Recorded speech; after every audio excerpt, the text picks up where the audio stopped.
enjoy the film. You want butter on your popcorn? The theater will be ready in a second.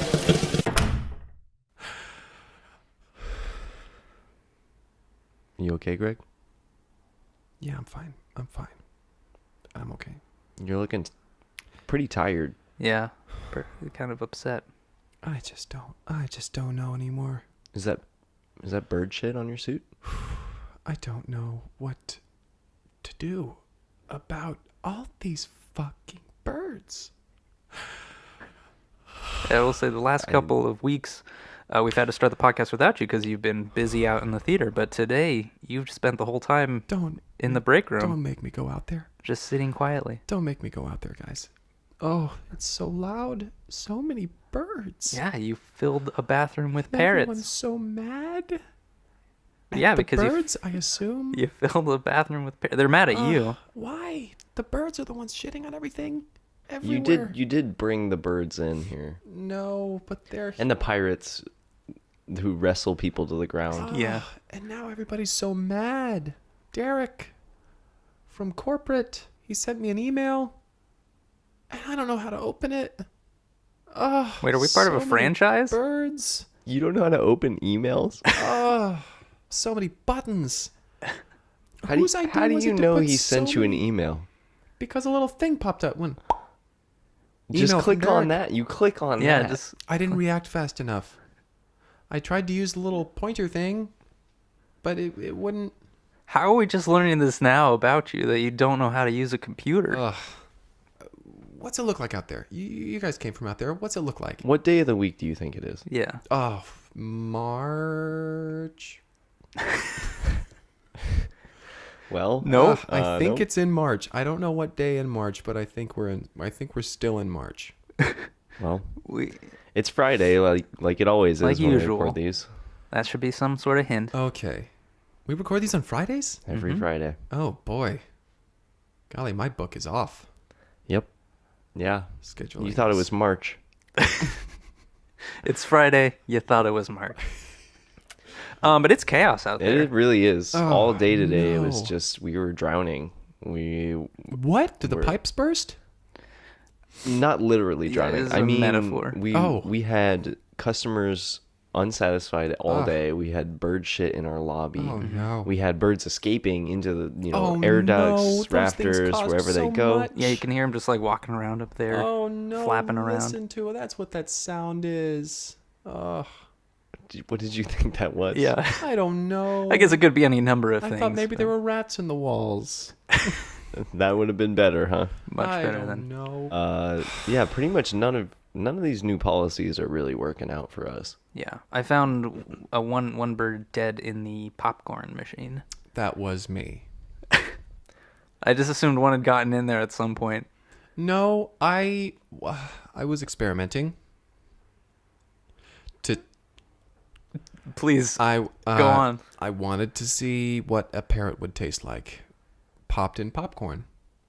You tried to pop a parrot? I tried to pop a parrot in popcorn. While it was still alive? Precisely. It promptly passed away. Yeah, you it was soaked in butter and it was Yeah, I just wanted to see. well, I mean, you have been getting really experimental with the food here. We're still making cheese balls. People balls. have actually kind of been raving about the cheese I was going to balls. say like I apologize for bad-mouthing the cheese balls. We've been selling those. They're very high-end cheese. Is that why we're losing money in the Yeah. theater? Or are you trying to reassure us about this? Like, No, I'm just letting you know how good the cheese is, and you should be proud of the cheese that we have. Everything else seems to be going up in flames. It seems like we should no longer be a theater. We should be a menagerie. you want to Good idea. more More animals birds. into here? More birds, maybe a tiger, maybe some tapirs. Ooh, can we get an alligator? Alligators are a bit steep. Can you go with a crocodile? What about a mini alligator? Crocodiles are cheaper? I don't know. It's some alphabetical thing. The lower in the alphabet you are, the higher in the alphabet you are, the more expensive you are. Yeah. So we should get a bunch of zebras in here. So aardvarks must be the most expensive animal. Aardvarks. Or an anteater. Oh, my goodness. Aardvarks are a bit more expensive than anteaters, but them coming from similar families with long tongues. So family comes into the price point. It all comes in. So the two things that you have to look at when pricing an animal, an exotic creature, is the spelling of its name and the length of its tongue. So a giraffe, it's not as expensive as it's still underneath an antelope, but seeing as its tongue is 3 feet long, you get more bang for your buck. So does Linda's Petting Zoo? Yes, they determine the prices. I assume this is who you got the yes, parrots I from. I have been in partnership with Linda for a little while now. We've been trying to get a little thing together. Like, I give you some movie tickets, you give me some exotic birds. I will say, I don't know if we mentioned Linda's Petting Zoo, but that is something that Timberdale has, is a kick-ass petting zoo. She's got awesome. Every animal you can think of. It is fantastic. Think of an animal right now. Henry, think of an animal. A lizard. Dozens. Okay, of course. Dozens of yes, lizards. of course. She has so many lizards. Too many lizards. She actually said that to me when I said, Linda, this is Greg, who was on the phone. And I said, I need birds. And she said, will lizards do? And I said, no. And she's always trying to get those lizards. She is a sold. salesperson. Let me tell you, she is a salesperson. She pitching you hard on lizards. Mm-hmm. I bought a lot of lizards, but we don't see those. No, I think that's what the birds have been eating. That and cheese balls. Yeah, I'm really happy they or like just cheese balls. dying in the air vents. Or They've been just doing a lot dying of that. in the ceiling, Yeah. dying in the air vents. I mean, I'll talk to Linda. And I'll see what can be done about a bunch of birds. Did you know that Linda is actually Tommy's mom? The South? No way. Yeah, that guy's got a mom. He's got a mom. Yeah. No way. Right, because his dad used to own the petting zoo, but he shut it down. Right, because she drove him out of town. Now, you see, I can believe, fathered the South Yeah. because the apple didn't far too fall from that tree. Wow, take that again. Now, Yeah, because Daryl owns the petting aquarium now, Right. yes. but he shut down his petting zoo and just Linda opened her own. Right. Well, I wonder if she just moved in. she might have just taken over. Oh, I think she's just a ruthless businesswoman. Yeah, seriously. She'll probably go after his Shrewd. aquarium next. A shrewd businesswoman. And now you're buying lizards from her. Mm-hmm. Well, thank you very much for not telling anyone that I'm in here. Yeah, you're going to have to come out at some point. I don't know if I will have to. Depending on what that email says from Derek, I'm pretty sure I'm fine. I'm pretty sure. I'm sure it's all good. Yeah, news. I'm sure you're Pretty fine sure. too. You've been really running gotta the be place good. really well. It's got to be good. Well, let's get the podcast started. Do it. Welcome to Break Room at the Cineplex. Hello. My name is Kyle McKlinsky. My name is Greg Basil. I'm Henry Harrison. And welcome to Break Room at the Cineplex. Welcome. Here we are. We did have, Here we we did are. watch another listener-suggested movie this week. And what a movie. We got this one via tweet, so I'll just read that tweet. This is from... Someone's breathing through their nose into the mic. And if you are curious, this is our second tweeted movie suggestion. I feel That's like we've the had... twoist we've had, tweets? We've had No, two no, already. no. This is We got some email. We got one emailed. Miguelon and Jackson Miguelon. Schwim. Oh, David Schwimmer. David Those are both Schwimmer. tweets. I feel like we can. All right, we this don't is need the to keep third track tweet. Miguelon Frabtillion. Let's stop murdering that poor person's name. We've done enough damage. I really hope he keeps suggesting. Vedon Toto. Mm. All right. Well, this tweet is from Heather. Hello, with a Heather. period. Heather with a period, very blunt. And Heather. her tweet in its entirety says, "Jake's step stool." That's it. Also a very blunt tweet from Heather. It's to the point. Her Twitter handle is @abrokenbinding. Is she a fan of secondhand Damaged books?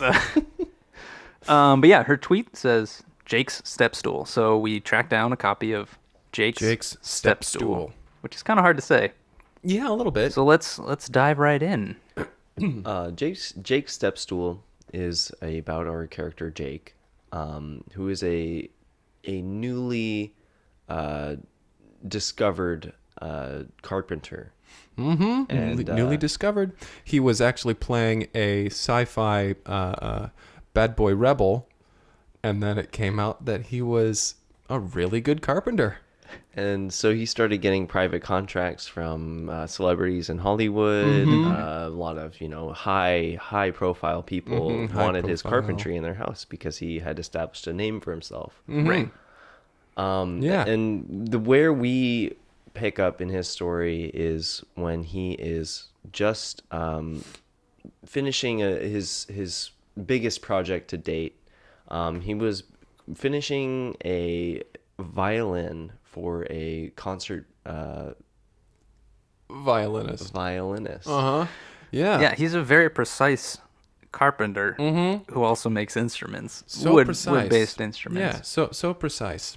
It was said that his instrument work rivaled that of Stradivarius. And others. And others. Jesus. It rivaled that of... That was, he was known as the best carpenter since Jesus. But so when we meet him, he's already successful. Like, he was discovered as this carpenter, overnight carpenter sensation. Yeah. Everybody's like... Everyone's getting him to make their instruments, these really intricate pieces, and he decides that he wants to branch out, and he wants to start making step stools, something he's never tried to make before. He's never tried. He's made ladders. He's made ladders. He's made benches. He's made chairs, Easels. But stools that are pretty low to the ground, no, Not he so has much. not. He's made his bar expertise. stools. He's made bar stools. Bar stools. He's great at those. But when he starts this process of trying to make a step stool, he finds he's hit some complications. Every time he tries to make one, it just doesn't come out quite right. Yeah, and every single time that it's tested, because he has his assistant come in, who's also his wife, and she comes in and she's the one who handles all the selling and everything. She comes in and she's like, okay, let's make sure that this is perfect, and she tests it, and she steps up and she immediately falls down. Yeah. She's like, this is... The stool doesn't collapse. She just falls off. She just falls right off. And he's like, huh. So then he does it. He sands a little bit off of one foot and he puts it down. Try it again. She falls off again. And she says, well, maybe it's not level. And so they bring out the level. They're both looking at it. And the little bubble is right in the middle. It's right center. She's like, perfect. Awesome. Let's try it again. She falls off immediately. Yeah, he places a marble on top of it. It stays perfectly still. But something's wrong with this. Something's off. Stool. And so we see them working through the night trying to get this right. And he's during the morning, once the morning comes, they've made like 20 other step stools, and she's still falling off of them. One after the other. One after the other. And so she asks, she's like, all right, walk me through the process of how you made these. Where did you get the wood? And he was like, well, this wood is repurposed. I got it from an old witch who told my fortune out in the woods. Yeah. And she said that I would never be able to build a step stool. Yeah. So I took that as a challenge. You'll never be able to climb higher than this. Of course, as the best Jake. carpenter since Jesus, I took that as a challenge. Yeah. And she was like, well, if you want to try, I've got some wood. So I just took the wood. So I took the wood. I mean, he's not going to turn down free wood. Yeah, this stuff's not cheap. And his wife is like, wouldn't it be smarter to not use the wood that you've just been taken from a witch and cursed you? She cursed you, and now you're using the wood that she gave you. And he's like, well, I mean, I got to give her the benefit of the doubt. She did pay me a little bit for this chair that I made her, which is why I was out there in the first place. Delivering a chair. Yeah, delivering a chair to a witch. To a customer. A customer. It just happened to be a witch. Happens to dabble in witchcraft. So his wife, Margaret, is like, Jake, let's build a new step stool. Let's not use this witch wood. And he is like, all right, let me go to my wood shed out back, and gets some new wood. He opens the door and he looks back. The shed is on fire. Something supernatural is going on. Something's happening here. Jake turns back around and he says, "Well, Margaret, the shed's on fire. I think something's going down. The fire is green. The fire is green, Something's and it's up. dancing, and it's pointing at me, saying, "You'll never amount to anything." Revealed to him in the fire is this small lockbox, and after the ashes come, it's the one thing glimmering in the remaining little smoldering flames around it. And he goes up and he tries to pick up the lockbox, and you would think something small and metal like that would be hot after being in a fire, Hot to but the he's touch, able but to he just picks it up and pick he's it like, up. He's like, well, "This is weird, huh? Margaret, this is cool to the touch." And she touches it and she's like, "Yes, it is." And so he's like, "Well, it's locked though," and he's like trying to just Pry it shake it open. around and jiggle around, and he doesn't hear anything inside of it. He looks in the keyhole and there's nothing, and he's like, "Well, maybe I'll just put it in my house." Maybe we'll just set it in the house. And he keeps it next to his bed as they're getting ready for bed. He's got it on his little nightstand. They go to sleep and they're sleeping in their bed, and he can't get to sleep. He's just wrestling around, and he keeps like catching the lockbox out of his eye, in the corner of his eye, and he just is unable to rest. He can't get into a comfortable He's position. obsessing about it. He eventually sits up in bed and he's just staring at the lockbox. And then he kind of glances out his window and he sees in the pile of the ashes there's another glimmering object in his where his shed used to be. So he pulls on his slippers and he climbs down the stairs and he opens the back door and he walks out and he sees there's kind of like a rough ridge on the bottom of the ash, and he kind of wipes it away, and there's a doorway. He lifts the door and there's just stairs going into blackness. He's like, "There was never a staircase here. Like I think I would have known. I'm pretty sure I built this shed. I am a carpenter after all. I would have built a staircase in there." And so he's like, "Well, okay." And Jake is pretty go with the flow. Yeah, this he's guy. like, "Well, all right. There's a staircase. Might as well use it." So he starts to climb down the stairs, and it's slowly like they're creaky, and he's taking his time on the first few steps, but eventually he gets into total blackness, and the And door. with every creak with every step that he takes is another creak, and he's saying to himself, "I could fix that. I could Right. fix this. Yeah, this this is shoddy the workmanship. Craftsmanship is not I'm the sorry. best. Yeah." So he pulls out his wood glue and he starts working on the stairs, and that's when the door closes behind him, and torches light up along the side of the wall, and he sees it's a long spiral staircase. And He's he like, goes "All right, down for This is a fire hazard. I definitely didn't make this. I would have remembered this. So he keeps working on the stairs, and he's working each stair down the way, and he's like testing it. Oh, no more creak. All right. And he moves on to the next one. And he's like, "Oh, my God. Okay, here we go. And so time lapse, he's finally made it to the very bottom, and he's gone through thankfully, like time lapse. 5 bottles of wood glue that he just keeps on him at all times, because you never know.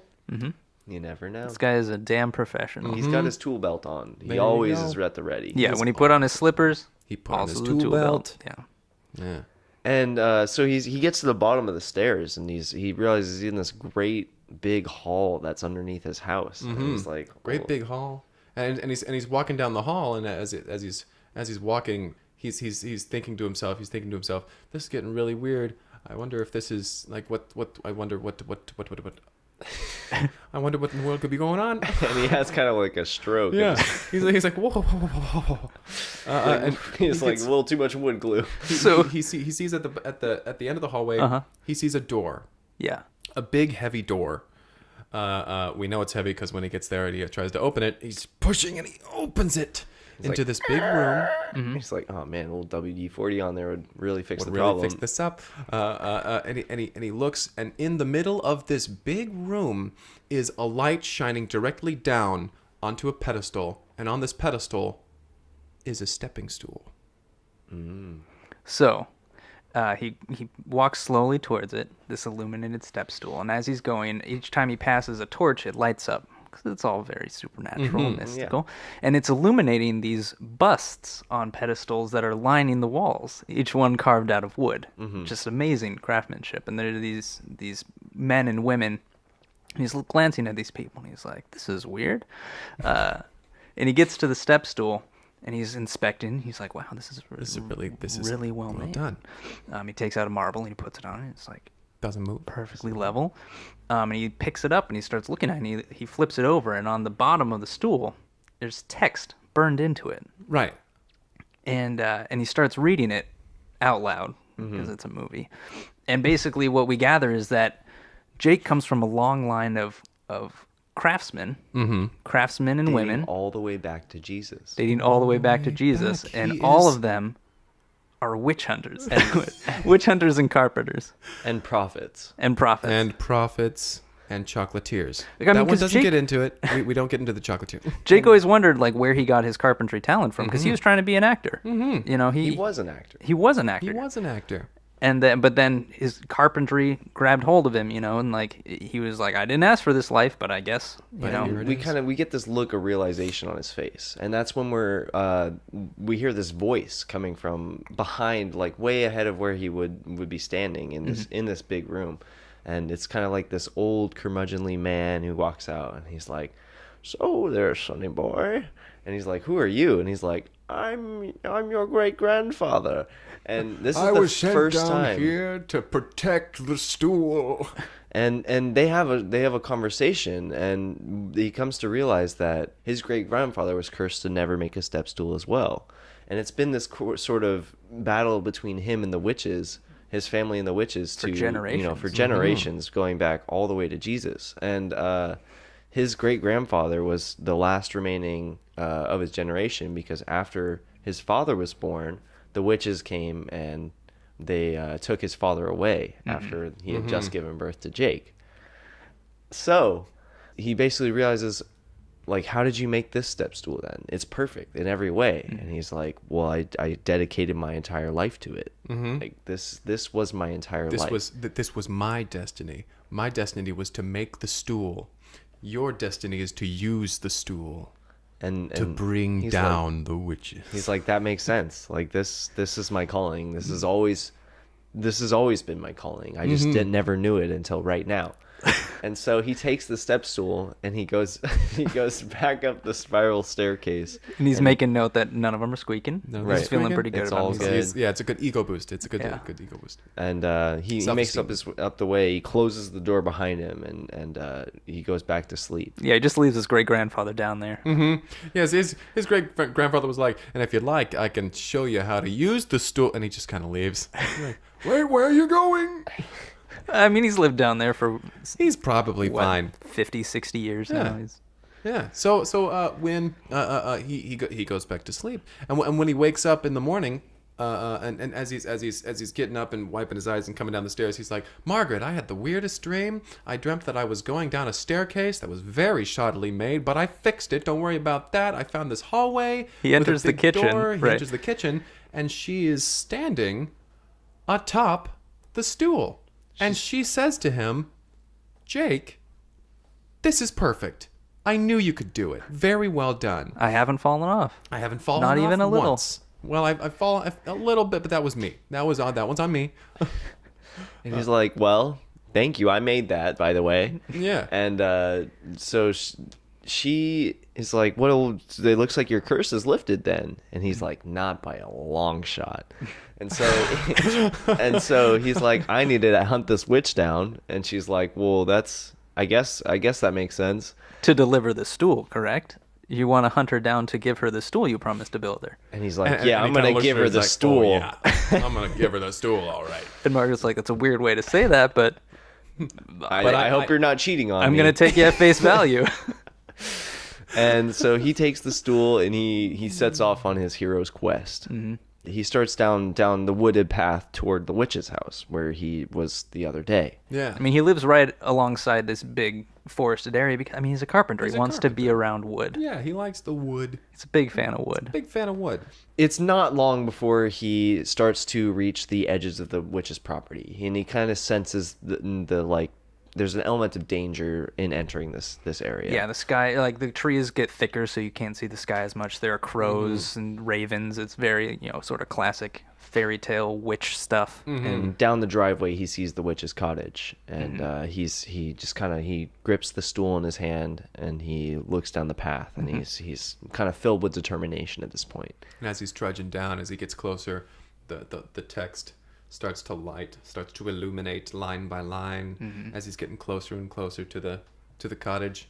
He raises the stool and he knocks, and the witch kind of comes to the door and is like, "Oh, hot! Hey, didn't expect to see you again. Is that the stool?" And he kind of pushes the stool towards her. And he's like, "Ah, you didn't think I'd come back, did ya?" And she's kind of backed into a corner at this point because she doesn't want to touch the stool because it's the curse will be lifted at that point. Yeah, she says, "I didn't think you'd find that stool." And also, just a brief asterisk. Greg usually does voices for the characters. He is doing the voice of the witch at this point. That is I was really confused. It sounds we a all lot kind of like looked at Greg. each other when she started talking, and she sounded like this, And had your same... like my same speech patterns, flow. It was weird. Anyway, we can continue. Yeah, she says, You're probably wondering where your father is. Yeah. And he's like, well, I guess I hadn't really thought about that. I was just trying to lift the curse, but yeah, where's my dad I was just at? planning to come beat you with a stool. Yeah. And she's like, well, you're gonna have to find the answer to my riddle. And he's like, nah. And he hits her with the stool, and she just kind of dissipates into the air. And then he's like, well, I can figure out the riddle later, right?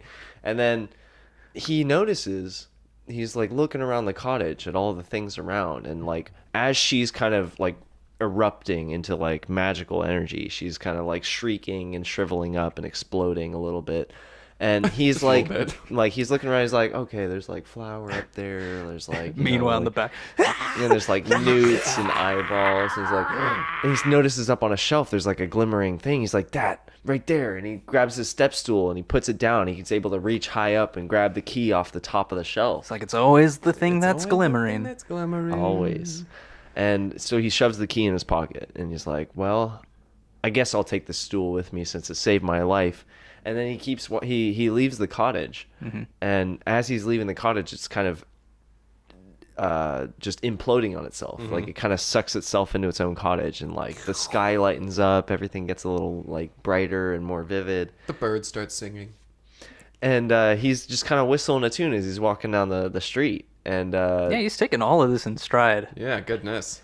I mean, what a weird 24 hours it's been. But Yeah, and he's really going with the flow. he's pretty unfazed. Yeah. And so he's walking down the path back to his house, and that's when he realizes that his dad was the witch.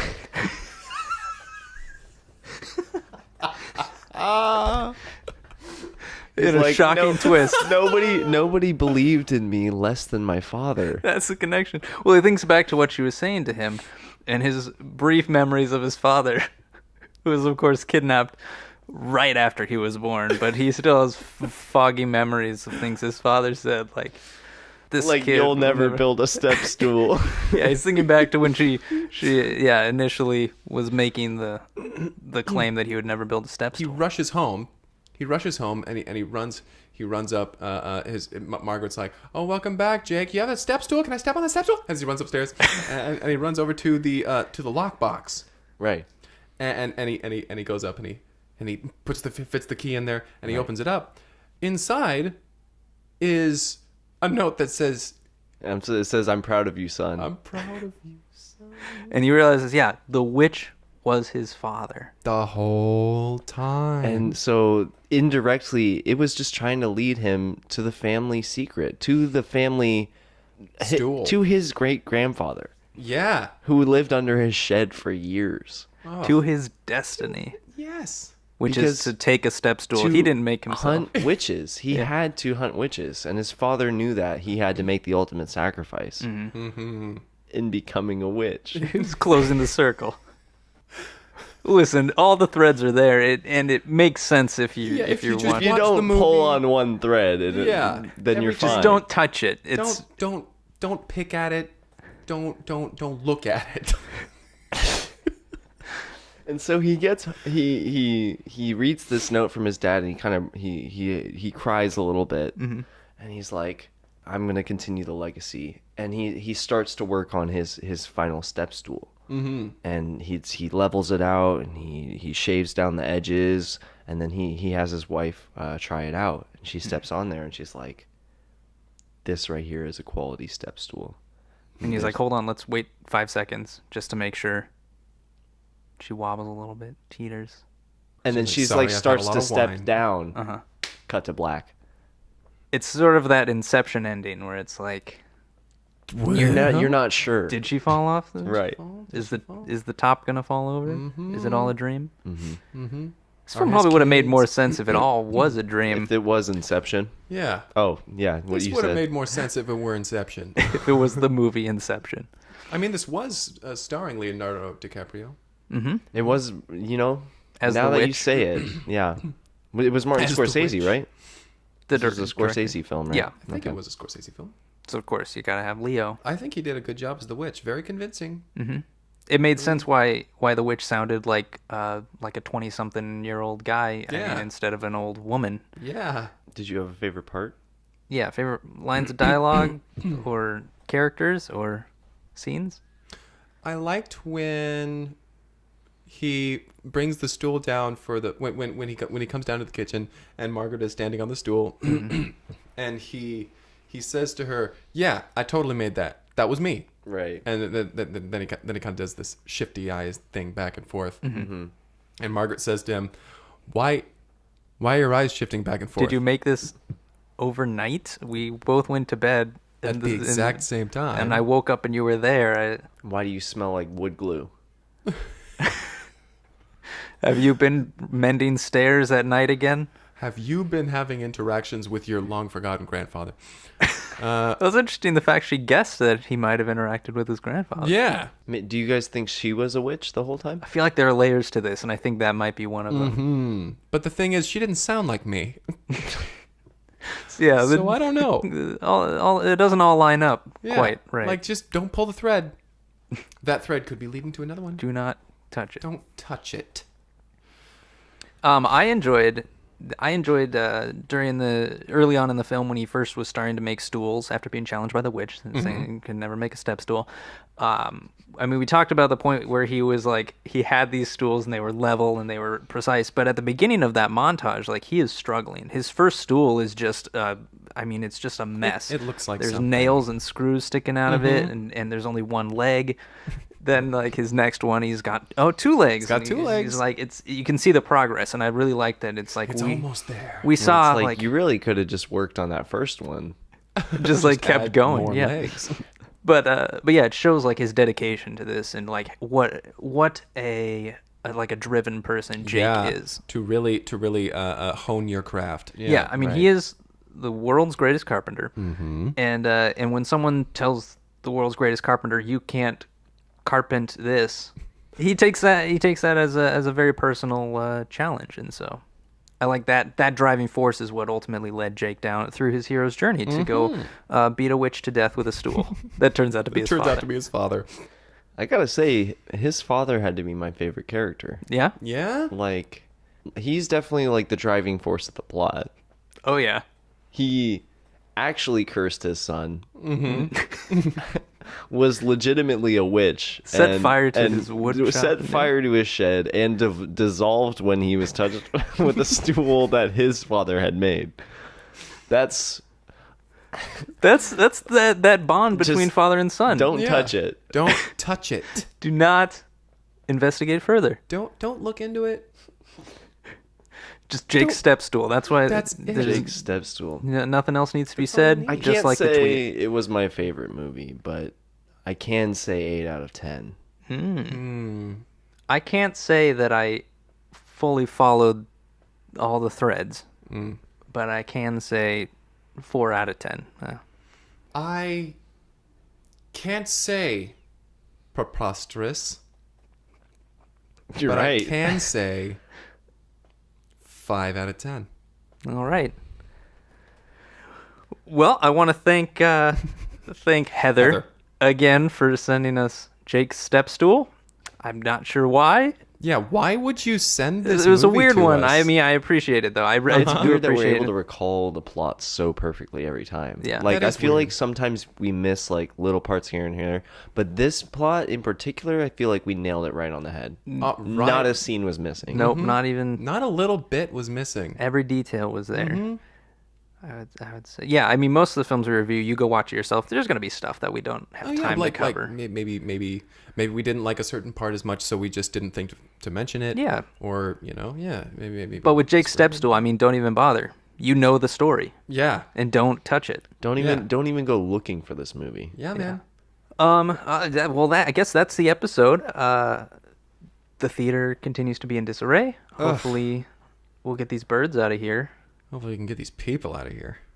Do you want to get the customers out or us as employees? Because I'll quit. I mean, I'll leave. I don't have a problem with that. I have no reason. You don't have a problem with Kyle quitting? Yeah. Yeah, if Yeah, but it would make you feel better, I'll get Kyle to quit. Let me mull that over. I mean, it wouldn't take much. There's got to be a better job in this town. I'll go work at the Butter Shack. How much would I have to pay you for you to quit? Oh, man, any amount of money. All right. I would consider that a bonus. Let me think about that. How much would you pay me to quit? If you'd asked me right when I won the lottery. I'm pretty sure I asked that specific You did. question. You did ask me that. And you told me, You did ask me that. "Fuck off, I'm a pirate." And then you burst through the doors. That's like your new catchphrase these days. Though. If I may reiterate to that point, fuck off, I'm a pirate. All right. Well, thanks for listening. Fuck off, everyone. We're pirates. We're pirates. You can email us at, Oh, yeah. at At cineplexpodcast@gmail.com or hit us on Twitter at cineplexpodcast, or you can mail us a letter if you so choose Cinnamon at 444 cinnamoncumberbatch.gmail at askjeeves.org. .com. All right, bye-bye.